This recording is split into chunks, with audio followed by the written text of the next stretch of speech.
Article প্রেপোজিশনসে যদি master হতে হয় তোমাকে নিয়ম জানার পাশাপাশি প্র্যাকটিস করতে হবে।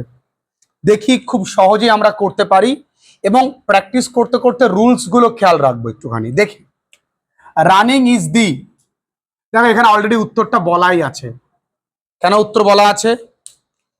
কারণ ইএসটি যুক্ত শব্দের আগে দি বসে, তাহলে এখানে আসলে দি হবে, মানে উত্তরটা আমি ভুল করে লিখে ফেলেছি। তাহলে উত্তরটা এখানে কি হবে? Running is the fastest way, weight কমানোর জন্য, তাহলে to lose weight. It reduces chances কিসের? Of heart attack. মনে রাখবে, যখন পার্সেন্ট বলা থাকবে তখন তার আগে অ্যাট হবে, খেয়াল থাকবে। তাহলে পার্সেন্ট বলা থাকলে তার আগে হবে কি? স্পিড বলা থাকলে তার আগে হবে কি? অ্যাট। পার্সেন্ট বলা থাকলে হবে কি? The Mondal family had rented, rented মানে ভাড়া করেছিল, একটি বাহন হুগলি থেকে, তাহলে হুগলি থেকে কি? ফ্রম হুগলি। এবং শুরু করেছিল তাদের যাত্রা আত্মীয় স্বজনদেরকে নিয়ে, তাহলে উইথ।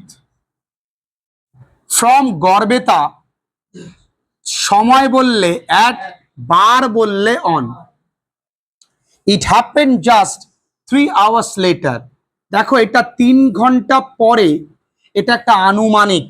যদি আনুমানিক হয় তাহলে সেখানে অ্যাবাউট হবে অথবা ওভার হবে, এই দুটোর একটা লিখবে। তাহলে কখন হচ্ছে দুটো বন্ধুরা?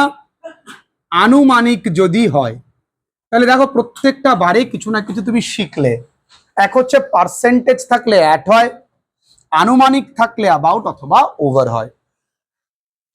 অ্যাকর্ডিং টু কপস, দেখো মনে রাখো, তুমি জানো তো অ্যাকর্ডিং এর পরে টু হয়। দ্য ভিকটিম মানে যে ভুক্তভোগী, তার দেখা হয়েছিল মন্ডল, তার টাইটেল একটা মন্ডল, সেই ছেলেটির সাথে সোশ্যাল মিডিয়ার মাধ্যমে। তাহলে যখন কোনো কিছুর মাধ্যমে হয় তখন হয় থ্রু, কি হয়? তাহলে কোনো কিছুর মাধ্যমে হলে থ্রু সোশ্যাল মিডিয়া। 1 বছর আগে, তাহলে প্রায় 1 বছর আগে, তাহলে কি হবে? অ্যাবাউট অথবা কি? ওভার আ ইয়ার এগো। 3 months এগো, 3 মাস আগে। শি ম্যারিড হিম, সে তাকে বিয়ে করে। ড্যাশ হার ফ্যামিলিজ কনসেন্ট, তার পরিবারের মতের বিরুদ্ধে। তাহলে বিরুদ্ধে মানে কি? Very good. তাহলে এখানে কি হবে? এগেইনস্ট। তাহলে কেন এখানে এগেইনস্ট হলো বুঝতে পেরেছো?